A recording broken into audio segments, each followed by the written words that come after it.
Social अर्थ के प्यारे दोस्तों, अस्सलाम वालेकुम। हम उम्मीद करते हैं कि आप सब खैरियत से होंगे। आज की हमारी इस वीडियो में हम आपको कुछ दिलचस्प मालूमात देने जा रहे हैं। उन दिलचस्प मालूमात को जानने के लिए आप ये हमारी पूरी वीडियो देखिएगा। चलो नाजरीन, अब हम चलते हैं वीडियो की जानिब। सबसे पहले हम बात करेंगे बिच्छू की। नाजरीन, जैसा कि बिच्छू को तो आप सब जानते हैं, लेकिन डंग मारना बिच्छू की एक आदत है।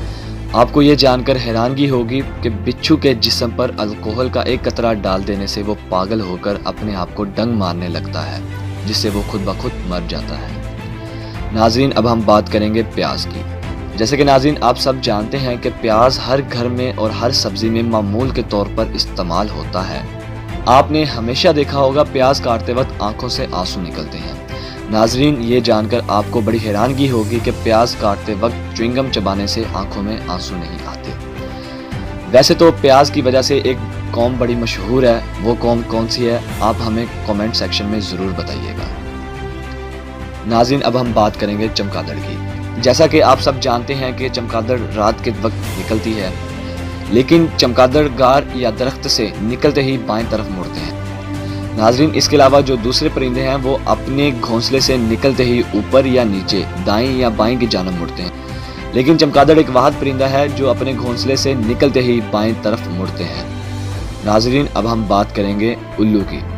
वैसे तो कोई भी नहीं जो उल्लू को ना जानता हो। उल्लू एक वाहिद परिंदा है जो अपनी खासियत की वजह से तमाम परिंदों से मुख्तलिफ होता है। उल्लू अपनी ऊपरी पलकें झपकाता है, जबकि बाकी सारे परिंदे अपनी निचली पलकें झपकाते हैं। अब हम बात करेंगे इंसान के फेफड़ों की। इंसान का बायां फेफड़ा दाएं फेफड़े से छोटा होता है ताकि दिल के लिए जगह बन सके। नाज़रीन, अब हम बात करेंगे दरियाई घोड़े की। आपने अक्सर देखा होगा कि हर जानदार के अंदर से निकलने वाला पसीने का रंग सफ़ेद होता है, लेकिन दरियाई घोड़ा वो वाहिद जानदार है जिसके पसीने का रंग सुर्ख होता है जब उसको गुस्सा आता है। नाजरीन, अब हम बात करेंगे आईफल टावर की। आईफल टावर जो कि दुनिया की बुलंद तरीन इमारतों में से एक इमारत है।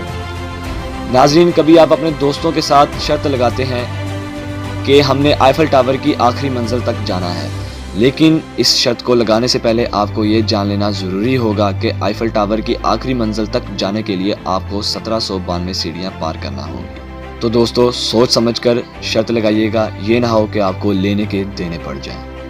दोस्तों, अब हम बात करेंगे इंग्लैंड के एक बादशाह की जिसका नाम जॉर्ज अव्वल था, जिसने 1714 ईस्वी से लेकर 1727 ईस्वी तक वहाँ हुकूमत की।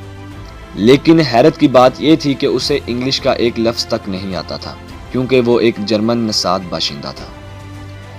तो दोस्तों, अब हम बात करेंगे आर्मंड जेसिको। आर्मंड जेसिको एक फ्रांसीसी बाशिंदा था। एक कार हादसे में उसके दिमाग में ऐसी चोट लगी कि उसे ज़िंदगी भर फिर कभी नींद न आ सकी। पेशे के लिहाज से वो एक काबिल वकील था, लेकिन हादसे के बाद 27 साल तक मुसलसल जागता रहा और इसी दौरान वफात पा गया। दोस्तों, हम उम्मीद करते हैं कि आपको ये हमारी वीडियो बहुत पसंद आई होगी। ऐसी ही दिलचस्प मालूमात जानने के लिए और दिलचस्प वीडियोस देखने के लिए हमारे चैनल को सब्सक्राइब करना मत भूलिएगा। दोस्तों, अब हमारी मुलाकात होगी अगली वीडियो तक। तब तक के लिए अल्लाह हाफिज़, अपना ख्याल रखिएगा। वस्सलाम।